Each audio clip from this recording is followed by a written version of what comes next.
Here's what the government and apparently perhaps the elites have not figured out yet.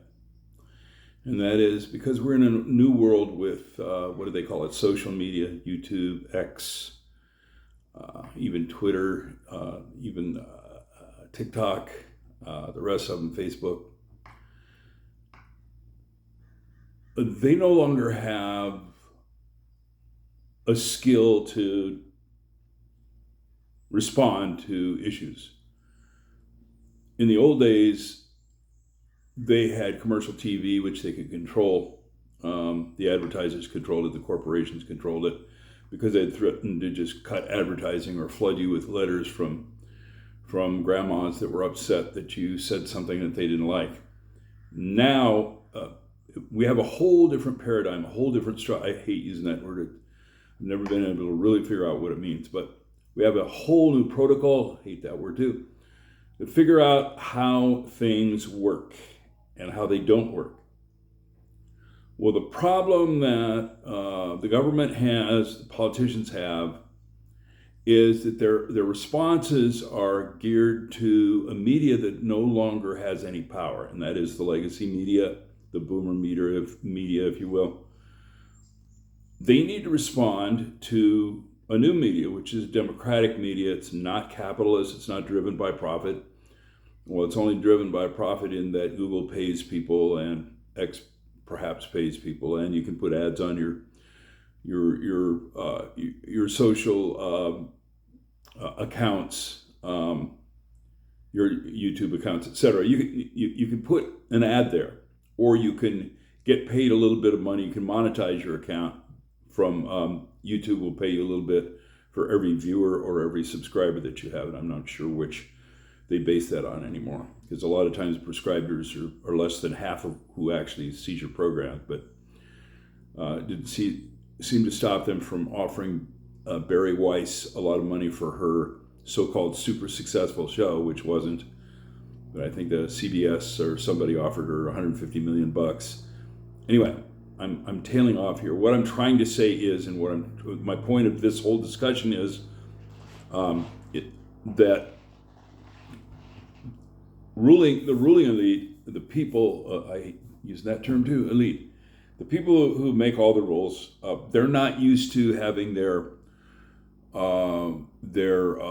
rules challenged, their methods challenged, their behaviors challenged in a long format, in a format that's free, it's democratic, and people could say, look, I want you to see this program not because it's heavily advertised, but because it's heavily watched and heavily recognized by others to be something of value to other people in a democratic society. And my hair's sticking out here, I need a haircut.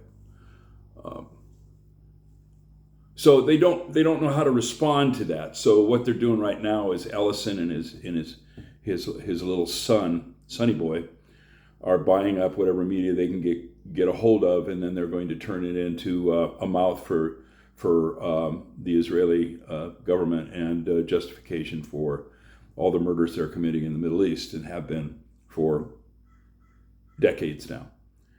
But my point, again, is that they don't know how to respond to a democratic system. And the problem there is, if you allow the democratic system of YouTube, X, TikTok, which may not be democratic too much longer, etc., to go on for a long time, they will lose all ability to control the narrative. They will lose all the ability to cancel people, to disinform, misinform, or uninform people, and therefore they will lose power.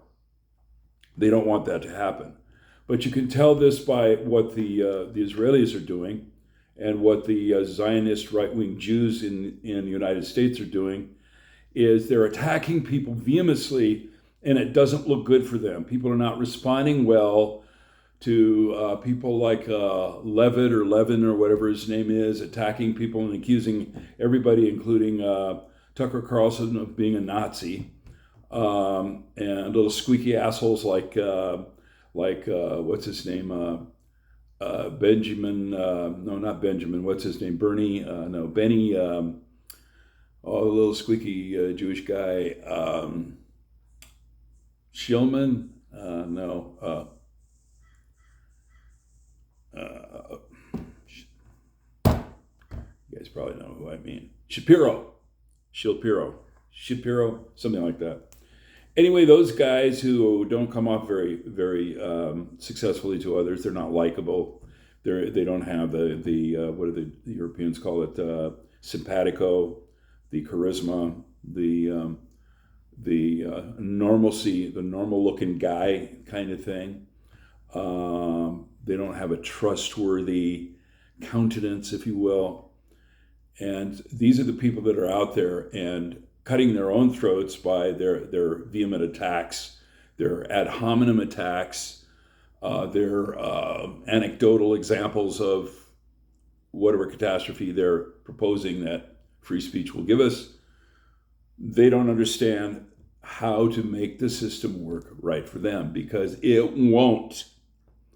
What they're going to have to do is get control of the entire internet. And that is one thing our military industrial complex has given us that is of extremely precious value, is they've given us an internet. And that is a system of communication that cannot be stifled because it's a network. In order for them to stifle it, they're going to have to get at the government and have the government shut it down for our own protection. And right now, there are too many things out in the open about how dishonest the government has been. If Snowden had released the materials that he released however long ago it was, 10, 15, 20 years ago, if he'd release it right now, it would all be out in the open. Everybody would know. They could read chapter and verse, everything. Now, maybe you still can, I don't know.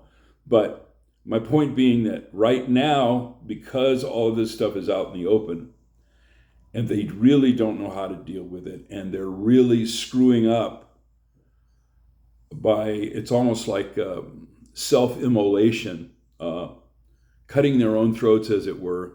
I don't know if those words will be allowed on YouTube.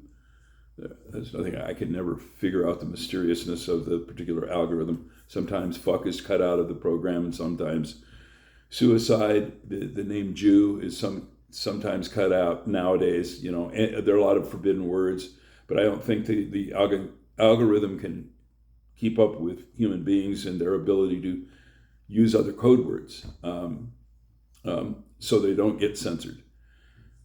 They're not doing it right. I don't know that there is a solution for them. They may have to face the fact that they're going to now start being truly answerable to the people. You know, during the Revolutionary War and just before it, there were about 300 newspapers in the United States. Now, there were only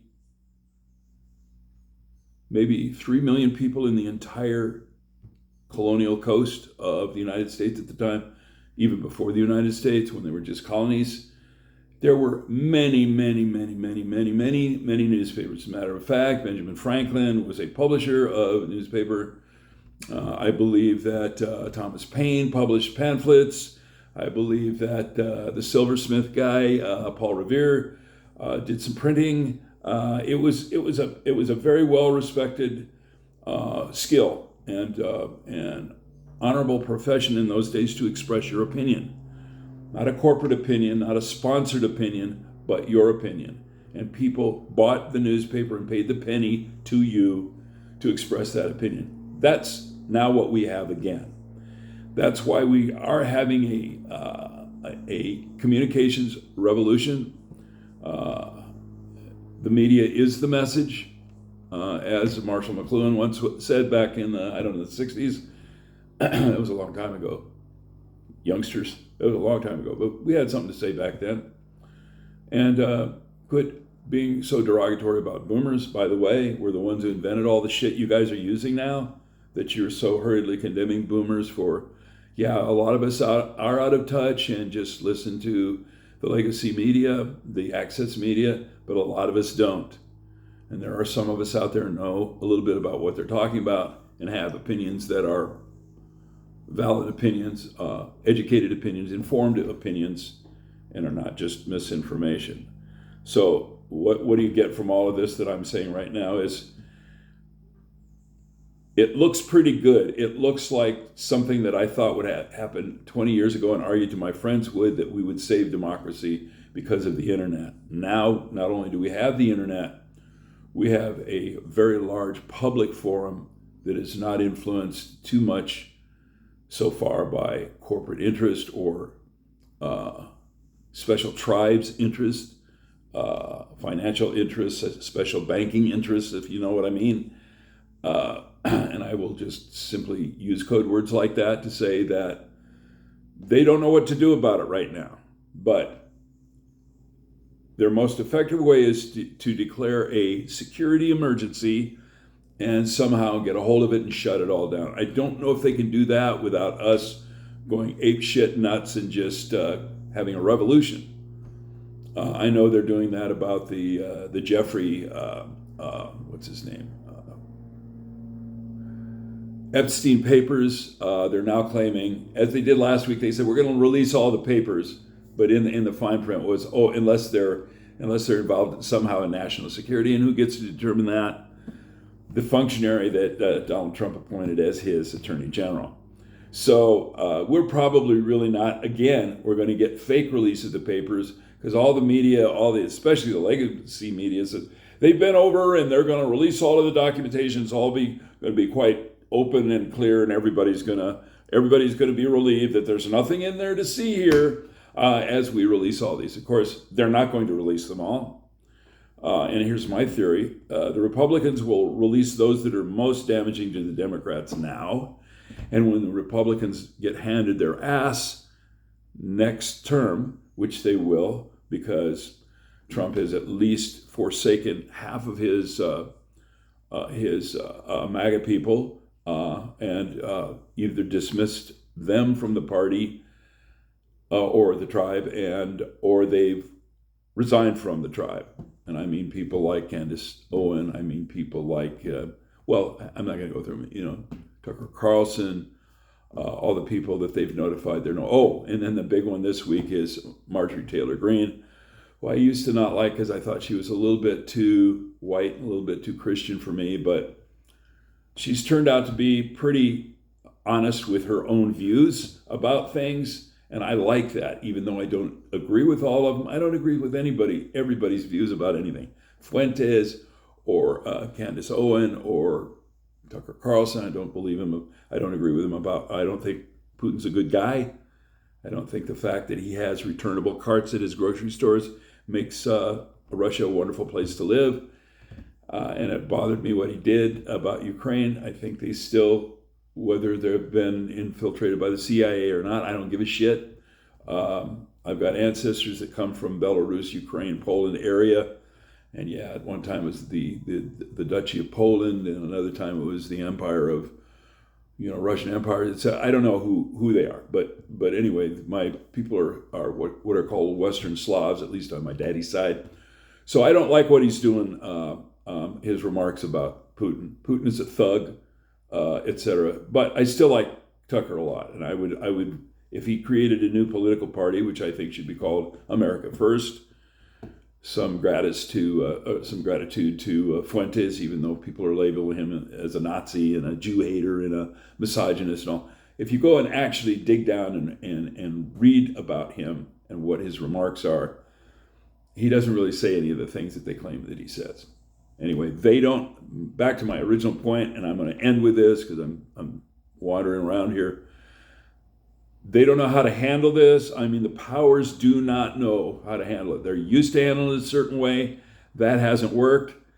They're used to lying to us and getting away with it all the time, straight-faced, and they're finding out almost daily that can be verified.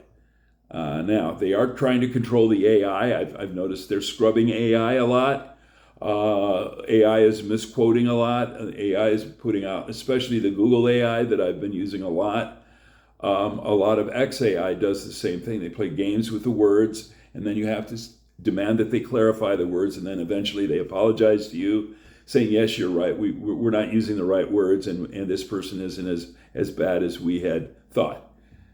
Anyway, there's a lot to talk about in all this. I'm just getting started in this. I'm an old man, so I don't have the energy or frankly the interest to edit these and have a gigantic microphone and do all the things that I should be doing, with headphones and microphones and all that shit.